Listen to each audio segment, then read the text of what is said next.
I'm joined in studio by Charles Okafor, who's the founder of MasteryEQ, who says emotional awareness can help people better navigate difficult situations and build greater resilience. Charles joins us in studio. A very good evening to you. Thank you for joining us. Welcome. Thank you so much. How are you doing, Paul? I'm very well, thank you. I mean, this is a really tight conversation that we're about to have here when one really just tries to get a balance. When we talk about wellness, we talk about health. Are you going to the gym? Are you eating right? But then we forget about something else that drives you to eating well, to really just looking after yourself emotionally and physically. What is emotional intelligence and why does it matter so much in our everyday lives? Now, let me start by saying this. When you hear emotional intelligence, it's just about you as individual, or as an individual rather. It is the guiding force of creative intelligence you have inside of you that is responsible for helping each one become aware of the kind of thoughts you are thinking, how you're feeling, and your present emotion. It's very important because they don't teach us this in school. Yeah, no. Now, let me break the camel's back. How we think and how we feel as human beings is actually what is manipulating everyone's physical reality. Because we've all been taught that reality is restricted on the flesh, the physicalities of life. But the truth is there are different levels of realities. Now, there are realities we cannot see. They are not physical. I'm talking about the emotion and the mind, the thought flows of each heart. These are the aspects of who and what you are you cannot see. So the same way you know your physical body, how well do you know yourself on the emotional and on the mental? And that is the beauty of emotional intelligence, helping you become aware of your ultimate creative self, which is the mind, the feelings, the emotion, and then you can organize your physical life better.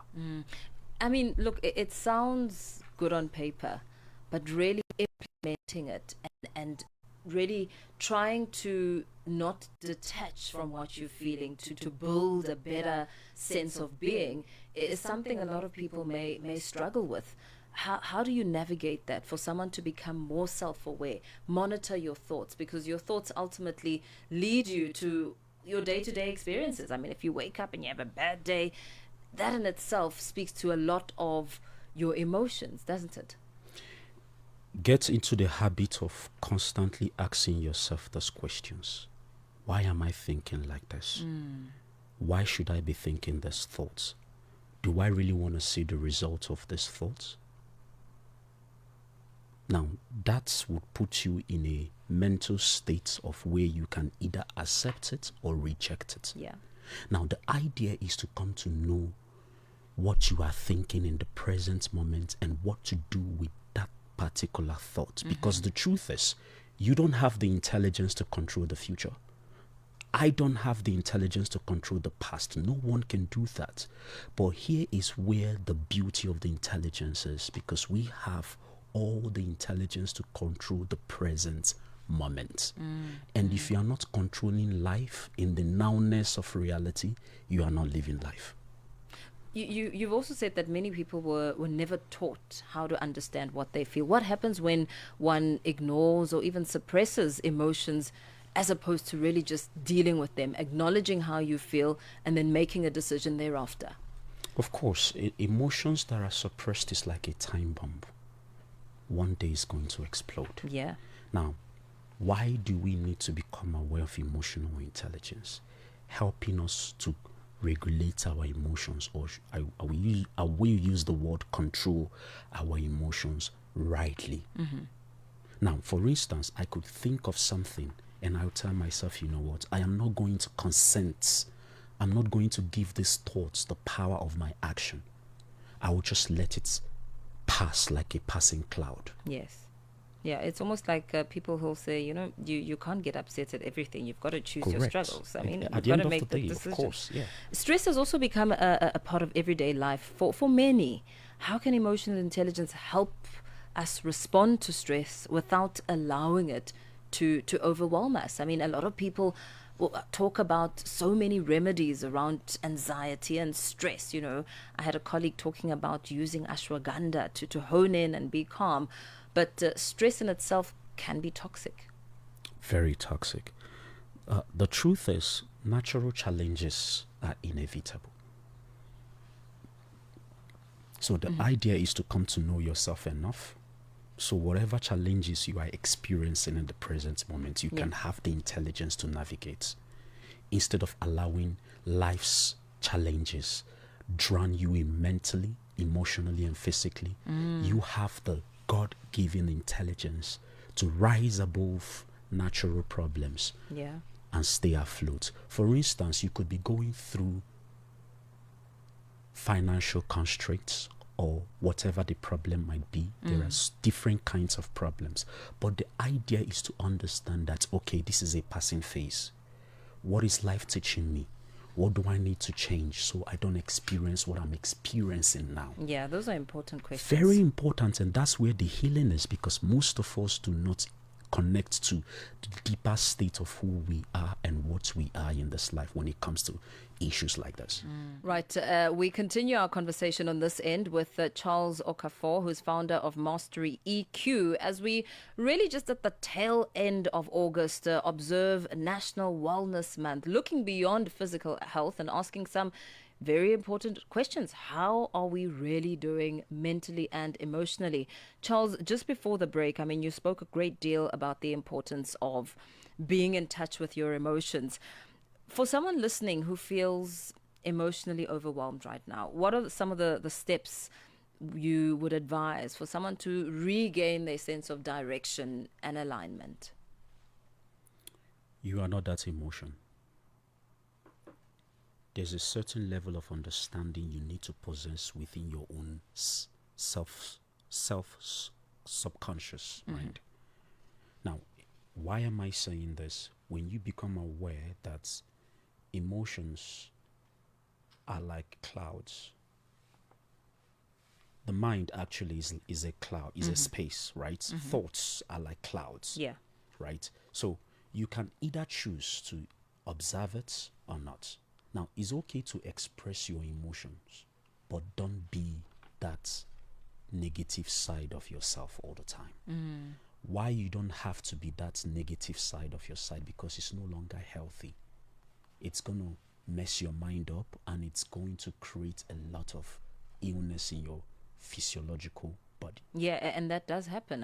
You think a bad thought long enough, eventually you start to see the impact on your body. We are the masters of our thoughts. Yeah. So your most dominant thoughts, whether good or bad, is what you will experience. That's true. And there's also a lot of stigma, because emotions eventually lead to other mental illnesses, and there's a lot of stigma when it comes to mental health. How do we encourage people to talk about what they're going through before they reach crisis point? I suppose, there's a lot being said about how women would express themselves and how men would express themselves when it comes to emotions. A woman would easily say, I'm going through a lot, and, talk about it, as opposed to a man who would perhaps not be as willing to express the inner feelings. It's more like, perhaps overindulging, whether it's alcohol or whatever else. Well, that's why emotional intelligence has been able to help us debunk toxic masculinity. Yeah. There's no such thing as be a man, be a man.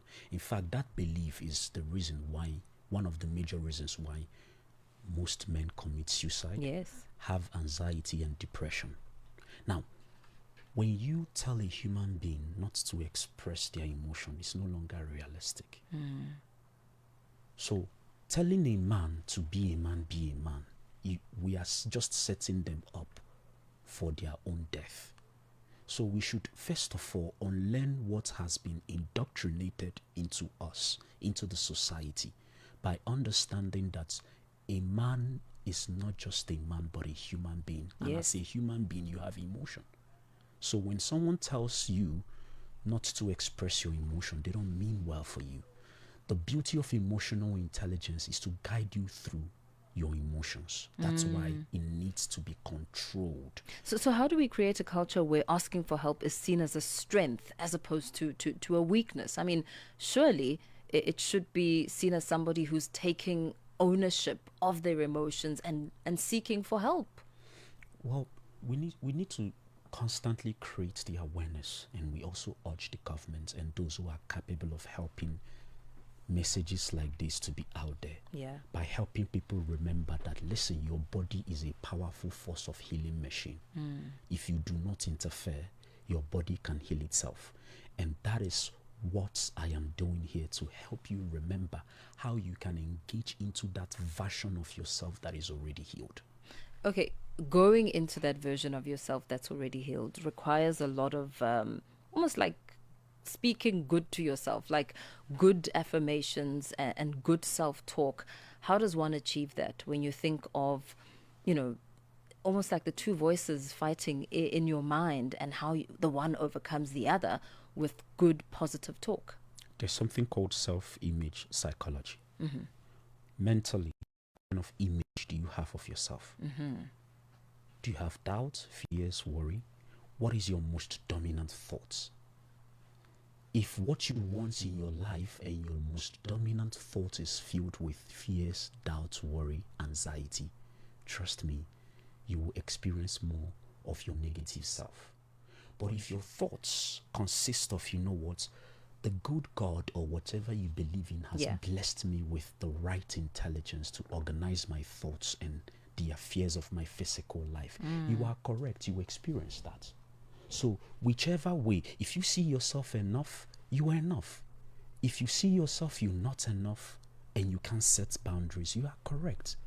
The universe, the life you live in, will mirror that back to you. And sometimes, in fact, most times, we are the ones creating these experiences without knowing, because we are not taught to take accountability.